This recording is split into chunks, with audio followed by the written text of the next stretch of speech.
President was briefed this morning on the troubling reports that Evan Gershkovich has been detained in Russia. Last night, senior White House officials spoke directly with Mr. Gershkovich's employer, the Wall Street Journal. The State Department has also been in touch with the Wall Street Journal and his family on this matter. These espionage charges are ridiculous. The targeting of American citizens by Russian government is unacceptable. We condemn the detention of Mr. Gershkovich in the strongest terms. We also condemn the Russian government's continued targeting and repression of journalists. Embassy Moscow has engaged the Russian Ministry of Foreign Affairs on this matter and is seeking consular access.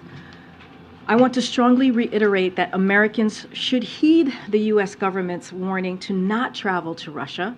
U.S. citizens residing or traveling in Russia. We see a lot of weird stuff in Washington, but now a truly bizarre incident is forcing security officials to take new steps to protect the private conversations of senators. Steps like making staff members check their phones in cabinets like this one before entering a room commonly used for lunches among Republicans.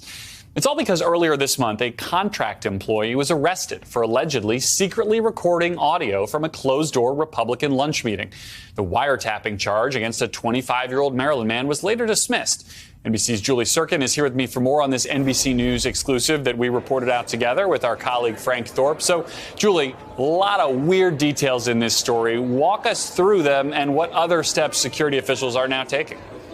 Yeah, weird is one way to put it. It's almost unbelievable, and yet it happened. This is a 25-year-old Maryland man who left his phone on record in this closed-door party lunch. Just to set the scene here, this is a lunch that both parties, Democrats and Republicans, take the chance to huddle all together and discuss upcoming legislation, contentious nominee votes, and really private and sensitive information they wouldn't want getting out to just anyone. Well, according to these court documents we obtained exclusively, this man told police he left his phone in the room to record because he claimed that he was married to the vice president of Liberia and wanted to provide his wife, the vice president of Liberia, with American political information. I should note there's no record that he is in fact married to the vice president of Liberia. We reached out to the embassy and have not heard back yet. But in terms of the security precautions they're putting in place now in light of this incident, which senators are saying is a one-off, they're putting in place that phone cabinet that you showed a picture of on your screen. I'm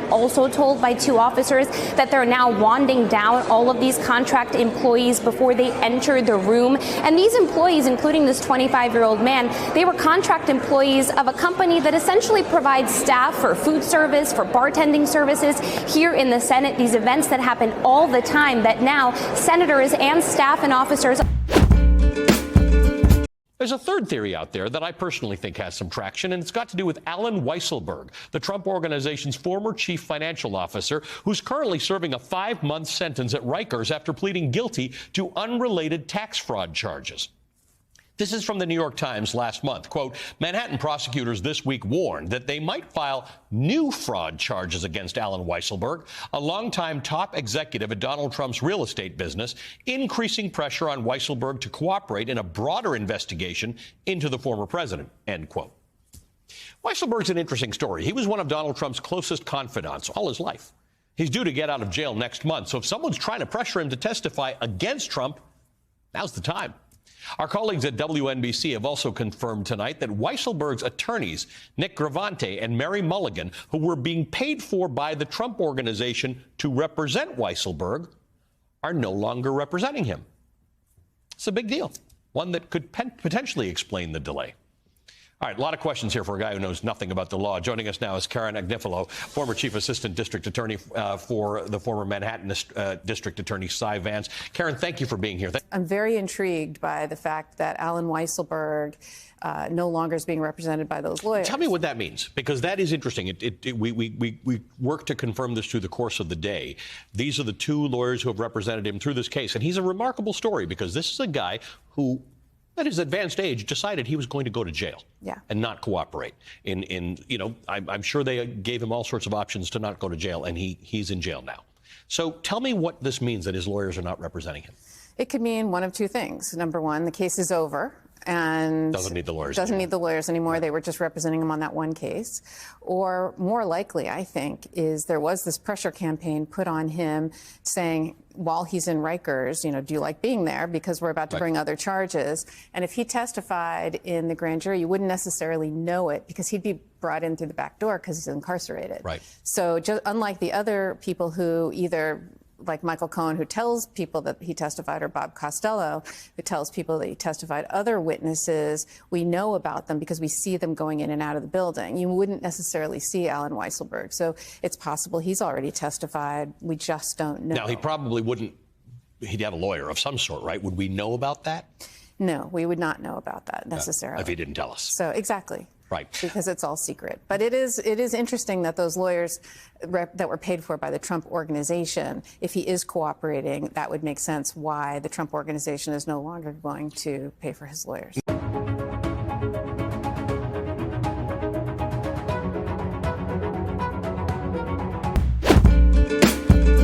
Now watch this. This should anger every single American, Republican, Democrat, conservative, liberal, doesn't matter. He's beginning his speech Monday. He's coming out to talk about the shooting.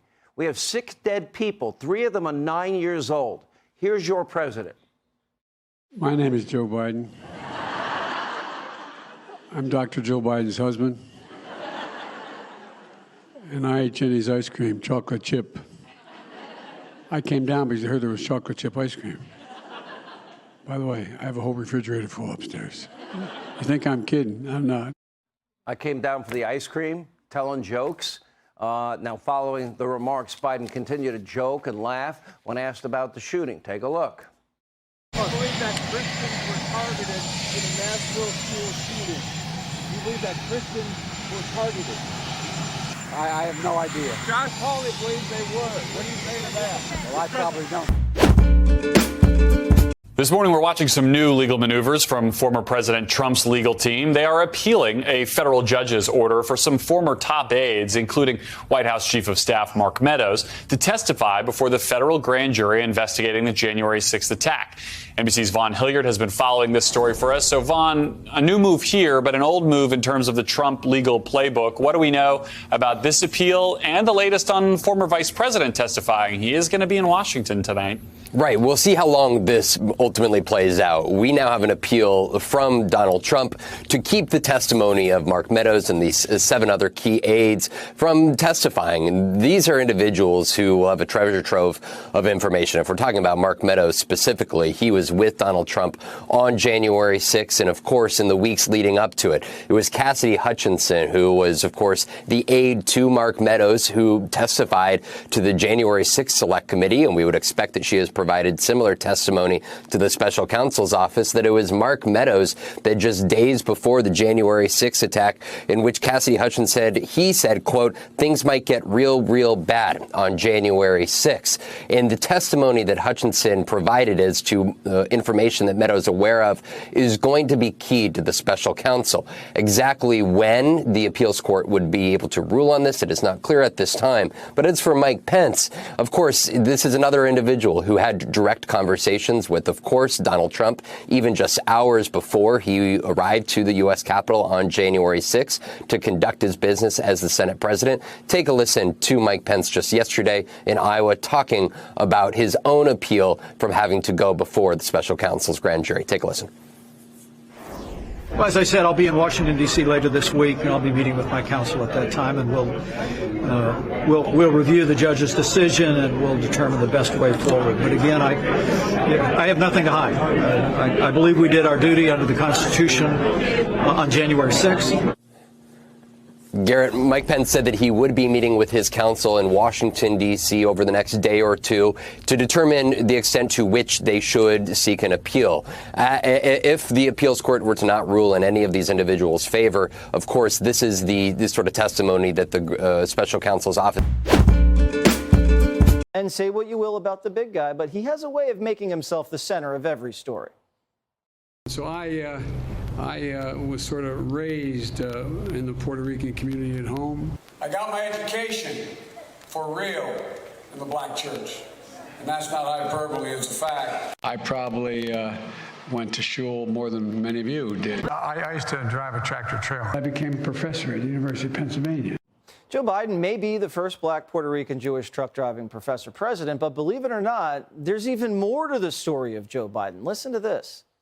Greek American constituents in Delaware sometimes refer to me as the man sitting behind you, Father, who helped me my very first campaign, directly behind you, was the nickname I got early on when I won by 3,200 votes for the Senate seat when I was 29 years old.